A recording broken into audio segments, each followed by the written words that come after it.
Hello students, good morning everyone. आप सभी का 12th स्टैंडर्ड के इकोनॉमिक्स में बहुत सारा हार्दिक स्वागत है। हम लोग 12th स्टैंडर्ड इकोनॉमिक्स में chapter number 8 public finance in India इसकी स्टडी कर रहे थे। In last lecture study about introduction, second one nature, classifications, definitions and difference between public and private finance इसकी स्टडी की है।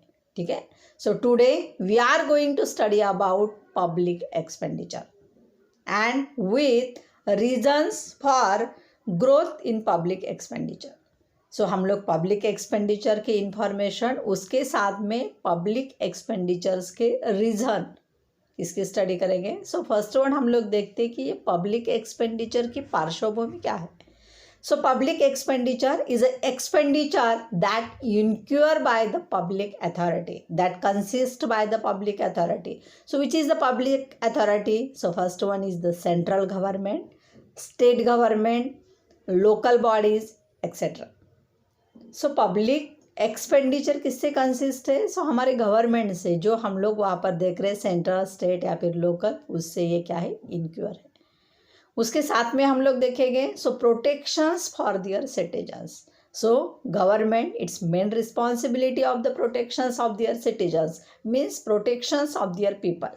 Second one satisfying their collective needs, satisfying their main needs. जो हमारे collective needs होते हैं, जो basic needs होते हैं, वो सेटिस्फाइड होने चाहिए। And with development of the socials and economy in the country. जो हमारी कंट्री है उसका सोशल एंड इकोनॉमिकल डेवलपमेंट होना चाहिए। It has the main responsibility of the government and therefore government has expenses related of the public expenditure. ठीक है। Till 20th century government has accepted laissez faire policy. जब हम लोग 20th century की बात करेंगे गवर्नमेंट ने एक्सेप्ट किया था। किसे एक्सेप्ट किया था? लेसे फेयर पॉलिसी। और लेसे फेयर पॉलिसी का मतलब होता है non interventions of the government. Government का हस्तक्षेप नहीं होगा, मतलब फ्रीडम रहेगा एक बिजनेस को, एक जो बाकी सेक्टर को है। तो हम लोग आगे भी उसके साथ में एक्सप्लेन करेंगे। Government has accepted obligatory functions. Obligatory functions, explain it before lecture. Obligatory functions, just for example, protections for external attack, protections for private properties, increase in the या फिर generate employment opportunity. It has explained the obligatory function.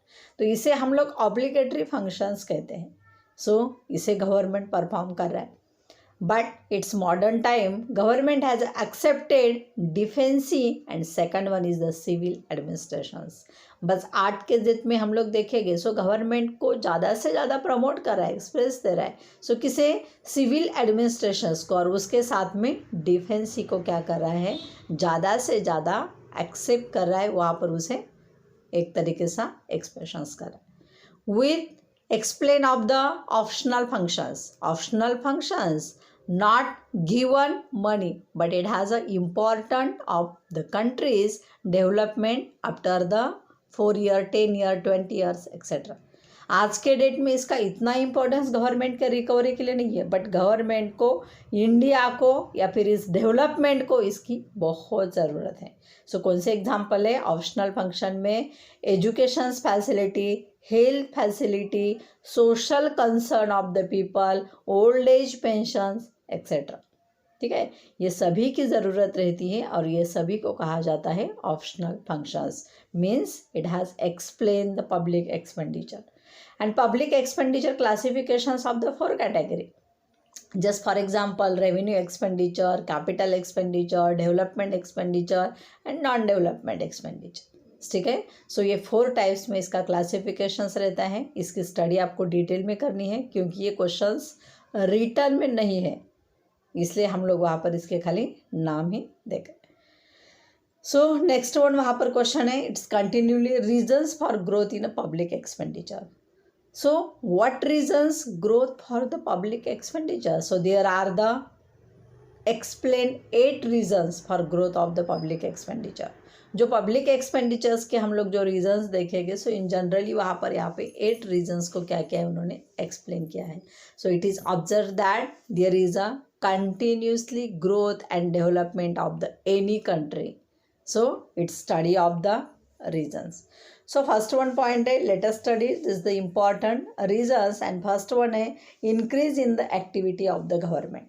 Increase in the activity of the government. So it has mentions government activity. So which is the government activity? So government main activity is the economical and social development of the country. Country का economic and social development होना चाहिए. So it's the main activity, and this activity present of the provide the public facilities, means education facility, health facility, या फिर वहाँ पर public works, public recreations, या फिर performs. उसके साथ में हम लोग generate the employment. So it has the many works functions of the activity of the government. So इस तरीके की हम लोग को क्या दिखाई देती है, गवर्नमेंट की अलग अलग एक्टिविटीज़ दिखाई देती है. उसके साथ में हम लोग देखेंगे, so government it is observe that the new functions, so continuously added that new functions, means accepted the new functions, but old functions it is the continuous, and new functions it has the promote, means new functions has given the effort promote. Old functions को तो continue कर रहा है, but जो हमारे नए functions हम लोग ऐड कर रहे हैं उस फंक्शंस को भी प्रमोट करने का, उन्हें एक तरीके से डेवलप करने का वर्क कौन कर रहा है, गवर्नमेंट कर रहा है. सो it has the main activity of the government. ठीक है. सेकंड वन पॉइंट हम लोग देखेंगे, rapid increase in population. So in India it has the most and large number of the challenges, means over populations. So India's conditions 2001 is India's population is the 120, means 102.7. जब हम लोग 2001 की बात करेंगे तो इंडिया में कितना पॉपुलेशन था, सो 102.7 करोड़ पॉपुलेशन था. After 10 years, means 2011 census 121.2 crore, and this times means present of the 2021 after the 10 years, but problem of the COVID, so not measures the populations. Means हम लोग देखेंगे, so today's conditions is the India's population is the above 130 crore. आज के date में हम लोग देखेंगे, so 130 crore से ज़्यादा पॉपुलेशन है. तो इसका मतलब क्या होता है, increase the population in India and therefore increase the expenditures of the government. ये पॉपुलेशंस बढ़ने की वजह से गवर्नमेंट का क्या हो रहा है, एक्सपेंसेस बढ़ रहा है, क्योंकि कंट्री को ग्रोथ करना है, कंट्री का डेवलपमेंट होना चाहिए, बट इसके लिए भी गवर्नमेंट को फर्स्ट वन क्या करना पड़ेगा, एक्सपेंसेस देने पड़ेंगे. थर्ड वन पॉइंट हम लोग देखेंगे, सो ग्रोइंग अर्बनाइजेशंस. अर्बनाइजेशंस भी बढ़ रहा है. So majority of the increase the urbanizations, and most of the people migrations of the rural area to urban area, and therefore government increase the expenses. So which expenses? Just for example, provide the education facility, provide the health facility with energy, transport, road transport, sanitizations, etc. ठीक है ना. सो ऐसे कई वहाँ पर जो main facility है, ये फैसिलिटी अर्बन एरिया में ज़्यादा से ज़्यादा प्रोवाइड करनी पड़ती है. So why, because large number of the populations. ठीक है. तो इसी रीज़न की वजह से इसके ऊपर भी गवर्नमेंट का पब्लिक एक्सपेंडिचर क्या हो रहा है, बढ़ रहा है. नेक्स्ट वन पॉइंट है, इंक्रीज डिफेंस एक्सपेंडिचर्स. अभी हम लोग डिफेंस मिलिट्री की बात करेंगे. So increase the defence expenditures. So modern times it has the main requirement of the defense protections. Defensive provide the defensive protections. So why? Because protections for the country external attack and improvement of the international relation. हमें international relations को क्या करना है, improve करना है. उसके साथ में अपने कंट्री को बाहर के एक्सटर्नल अटैक से प्रोटेक्शंस करना है. टेररिस्ट जैसे वहाँ पर यहाँ से भी हमें प्रोटेक्ट करना है. तो उसके लिए क्या चाहिए, large number of the defence expenditures. ठीक है. तो इसी चीज़ की वजह से हम लोगों को जो मिलिट्री फोर्स है, जो उसमें वहाँ पर एक्सपेंसेस है, जो वेपन्स है, जो वहाँ पर उनका ट्रेनिंग है, जो भी वहाँ पर सेशन है, उसका खर्चा बहुत ज़्यादा करना पड़ता है. तो ये भी पब्लिक एक्सपेंडिचर्स का एक हम लोग ग्रोथ रीजंस देखेंगे, इम्पॉर्टेंट पार्ट हो गया. नेक्स्ट वन पॉइंट है जिसका नाम है स्प्रेड ऑफ द डेमोक्रेसी। लोकशाही बहुत ज़्यादा स्प्रेड हो रही है। Majority of the country accepted of the democratic. So democratic means it's main expenses of the elections. Democracy accept कर रहे हैं, लोकशाही एक्सेप्टेड है बहुत सारे कंट्री में। और हम लोग इंडिया की बात करेंगे so India is a democratic country. So इसका मतलब क्या हो गया कि large expenses of the elections. So elections is the first one is the rural area, या फिर वहाँ पर हम लोग एक गांव देखेंगे, विलेज देखेंगे, तालुका देखेंगे, डिस्ट्रिक्ट, स्टेट, या फिर हमारी कंट्री देखेंगे। सो ये मतलब स्टार्ट से लेके ऊपर तक वहाँ पर इलेक्शंस से क्या हो रहा है, ये डेमोक्रेटिक पद्धत मेथड चल रही है। और इसी रीज़न की वजह से democracy has explain the large number of the expenses. So every 5 years elections, and these elections has a more expenses, means it has large number of the public expenditure। इसकी वजह से भी क्या हो रहा है, पब्लिक एक्सपेंसेस बढ़ रहे हैं। नेक्स्ट वन पॉइंट हम लोग देखेंगे जिसका नाम है 6 वन इन्फ्लेशंस। अभी इन्फ्लेशंस का सिंपल मतलब हमें पता है, महंगाई, चीज़ों का दाम बढ़ जाना, ठीक है। अभी हम लोग सिंपल देखेंगे कि प्राइवेट इंडिविजुअल्स जो रहेंगे जिनके पास गुड्स एंड सर्विस है, but government has buying, government has a purchase large number of goods and service, means large number of the goods। why? because economic and social development।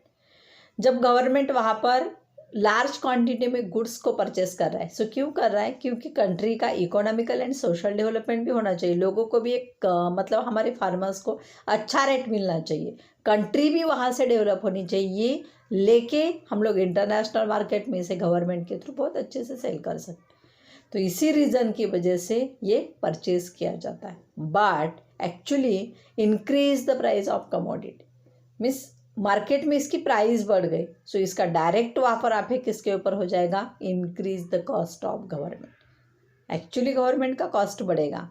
इसका मतलब है कि महंगाई का भी एक रीज़न है कि जो पब्लिक एक्सपेंडिचर्स के ग्रोथ के लिए वहाँ पर क्या कर रहा है, असरदार है, ठीक है। नेक्स्ट वन पॉइंट है industrial development. So industrial development, so modern times industrial development it has the main requirement of the generate the employment opportunity, increase the productions, increase the international market export।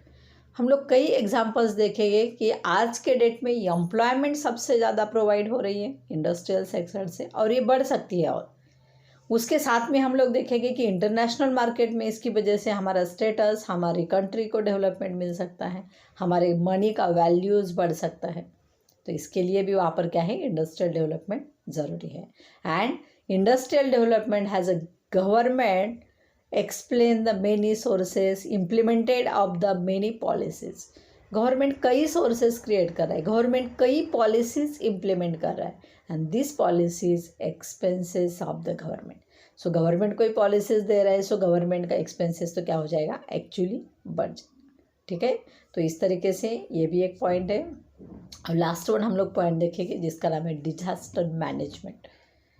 अभी disaster management का मतलब पता है कि आपत्ति में government का व्यवस्थापन कैसे होता है। सो किस टाइप की आपत्ति, सो आपत्ति या फिर डिजास्टर दो टाइप्स का होता है। एक तो होती है नेचुरल कैलेमिटीज़ और सेकंड रहती है मैन मेड कैलेमिटीज़।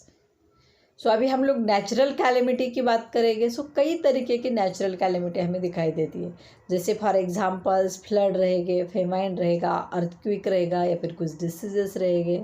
सो ये सब हम लोगों को नेचुरल कैलेमिटी की वजह से दिखाई देते हैं। उतना ही नहीं, जब हम लोग मैन मेड कैलेमिटी की बात करेंगे, सो बॉम्ब ब्लास्ट जैसे एग्जाम्पल, क्राइम बढ़ रहा है, या फिर हम लोगों को कई तरीके की मतलब मैन मेड की वजह से विपत्ति दिख रही है, टेररिज्म जैसे एग्जाम्पल हमें दिखाई दे रहे हैं, ठीक है ना, गैम्बलिंग दिखाई दे रही है, ब्लैक मार्केट है। तो ये सब एग्जांपल्स को हम लोग क्या बता सकते हैं, इसकी वजह से में मैन मेड एक तरीके का डिजास्टर क्रिएट होता है। And government has a main responsibility of the help of the natural calamities या मैन मेड कैलेमिटीज़। जब भी वहाँ पर कुछ भी कंट्री में नेचुरल कैलेमिटी हो रही है, मैन मेड कैलेमिटीज़ हो रही है, तो उसके बीच में गवर्नमेंट को हेल्प करना, गवर्नमेंट को एक्सपेंसेस करना है, गवर्नमेंट की रिस्पॉन्सिबिलिटी, गवर्नमेंट का एक मेन वर्क है, हम लोग बता सकते हैं, ठीक है ना। या फिर गवर्नमेंट भी वहाँ पर कंट्री को डेवलप करने के लिए गवर्नमेंट को करना पड़ता है। अभी का एग्जाम्पल हम लोग देखते हैं, जैसे ही वहाँ पर एक सुनामी की वजह से वहाँ पर कोकन में हम लोगों ने देखा कितना सारा लॉस हुआ था। सो कुछ हद तक गवर्नमेंट ने हेल्प की। अभी फिर से हम लोगों ने महाराष्ट्र में देखा एक अवकाली बारिश थी, उसकी वजह से भी प्रॉब्लम हो गया। तो ये सब एग्जाम्पल्स जो हमें दिख रहे हैं सो नेचुरल कैलेमिटीज़ के एग्जाम्पल, ठीक है। तो इस तरीके से वहाँ पर ये डिजास्टर मैनेजमेंट, इसका मतलब है regions for growth in a public expenditure. ये रीज़न है किसके? Growth in a public expenditure की, पब्लिक एक्सपेंडिचर बढ़ रहा है, ठीक है ना। और ये सभी रीजंस बहुत इंपॉर्टेंट है, इसके ऊपर गवर्नमेंट का एक्सपेंसेस करना ज़रूरी ही है, इससे गवर्नमेंट हट नहीं सकता है। तो इसकी वजह से इसे कहा जाता है कि there is a continuous increase in the public expenditures. फिर वो पॉपुलेशंस रहेगा, महंगाई रहेगी, गुड्स को परचेस करना रहेगा, डिजास्टर्स रहेगा, गवर्नमेंट की एक्टिविटीज़ रहेगी, डिफेंसिव प्रोटेक्शंस रहेगा। सो ऐसे हर रीजन्स में क्या है, ये ज़रूरी है, ठीक है। सो मुझे लगता है ये क्वेश्चंस आपको अच्छे से समझ में आया होगा, reasons for growth in public expenditure, ठीक है। Thank you very much.